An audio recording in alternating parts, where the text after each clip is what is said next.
ವೀಕ್ಷಕರೇ, ದೃಷ್ಟಿ ನ್ಯೂಸ್ಗೆ ಸ್ವಾಗತ ಸುಸ್ವಾಗತ. ಗುಲ್ಬರ್ಗ ಜಿಲ್ಲೆ ಆಳಂದ ತಾಲೂಕಿನಿಂದ ಜಿಡ್ಗ ಕಡೆ ಹೊರಡುವ ನಡು ಮಧ್ಯೆ ರಾಜೋಲು ಗ್ರಾಮದ ಹತ್ತಿರ ಸರ್ಕಾರಿ ಬಸ್ ಪಲ್ಟಿಯಾಗಿ ವಿದ್ಯಾರ್ಥಿಗಳು ಮತ್ತು ಪ್ರಯಾಣಿಕರು ಇದ್ದ ಬಸ್ ಪಲ್ಟಿ. काय कोण गाडी लेका जा केन काय हे गोज ग मै अरे ते प्रीतम केन माई काय हे गोज ग केन केर हा दिशा रे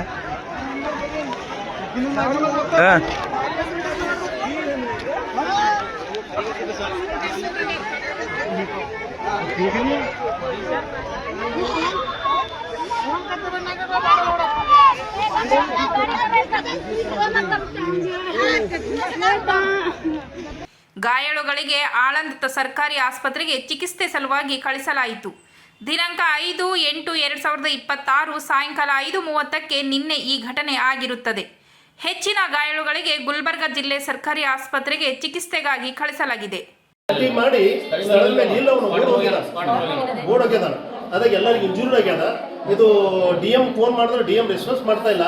ಪಾಪ ಇಲ್ಲಿ ವೈದ್ಯರು ಮಾತ್ರ ಪ್ರಯತ್ನ ಮಾಡ್ತಾ ಇದ್ದಾರೆ. ಅದಕ್ಕೆ ತಾವು ದಯವಿಟ್ಟು ಈ ವಿಡಿಯೋ ಎಲ್ಲರಿಗೂ ಮುಟ್ಟಿಸ್ಬೇಕು ಮತ್ತು ತಕ್ಷಣ ಡ್ರೈವರ್ಗೆ ಪನಿಷ್ಮೆಂಟ್ ಆಗ್ಬೇಕಂತ ನಮ್ಮ ಕಳ್ಕಳಿ. ಯಾವ ಊರು ಯಾವ ತಾಣ ಇನ್ನೊಂದ್ಸರಿ ಹೇಳ್ರಿ. ಯಾವ ಊರು ಯಾವ ತಾಣ ಇನ್ನೊಂದ್ಸರಿ ಹೇಳಿ. ನೋಡಿ, ಆಳಂದದಿಂದ ಜಿಡ್ಗ, ರಾಜೋಳ್, ಗುಲ್ಲೋಳಿ, ಬುಸ್ನೂರು ತಾಂಡ, ಸಂಗೊಳ್ಗಿ ತಾಂಡ ಹೋಗುವ ಬಸ್ಸು 5 ಗಂಟೆಗೆ ಇಲ್ಲಿ ಡೈಲಿ ಹೋಗ್ತದೆ. ಅದ್ರ ವಿದ್ಯಾರ್ಥಿಗಳು, ವೃದ್ಧರು ಎಲ್ಲ ಜನರಿದ್ದಾರೆ. ಡ್ರೈವರ್ ಕುಡಿದು ಗಾಡಿ ಡ್ರೈವಿಂಗ್ ಮಾಡಿ ಒಂದು ಕೈಯಾಗಿ ಮೊಬೈಲ್, ಒಂದು ಕೈಯಾಗಿ ಏನದ ಟೇರಿಂಗ್ ಹಿಡ್ಕೊಂಡು ಕಟ್ಟು ಹೊಡ್ಕೋತಿ ರಾಜೋಳ್ ಬಲಿ ಲೊಕೇಶನ್ ಬಸ್ ಪಲ್ಟಿ ಮಾಡಿದ್ದಾನ. ಅದಕ್ಕೆ ಅವನಿಗೆ ತಕ್ಕ ಶಿಕ್ಷೆ ಆಗ್ಬೇಕು. DM ಅವರು KSRTC ಅವರು ಟೋಟಲ್ ಫೋನ್ ಮಾಡಿದ್ರೆ ಯಾರು ಬರ್ತಾ ಇಲ್ಲ. ವೈದ್ಯರು ಮಾತ್ರ ಪ್ರಯತ್ನ ಮಾಡಿ 2-3 ಮಂದಿಗೆ ಕಾಲು ಮುರಿದವ, ಕೈ ಮುರಿದವ, ಇಂಜೂರ್ಡ್ ಆಗ್ಯಾವ. ಯಾರು ಕೇರ್ ಮಾಡ್ತಾ ಇಲ್ಲ.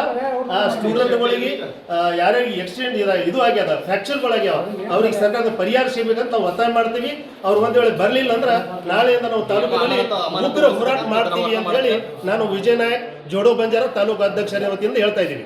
ವಿಜಯ್ ನಾಯಕ್ ಜೋಡೋ ಬಂಜಾರ ತಾಲೂಕಾ ಅಧ್ಯಕ್ಷರು, ಆಳಂದ ತಾಲೂಕಿನ ಸುದ್ದಿ. ವರದಿ ಬಾವಿಹಳ್ಳಿ ನಂದ್ಯ ನಾಯಕ್, ದೃಷ್ಟಿ ನ್ಯೂಸ್, ಜಿಡ್ಗ ಗ್ರಾಮ, ಆಳಂದ ತಾಲೂಕು.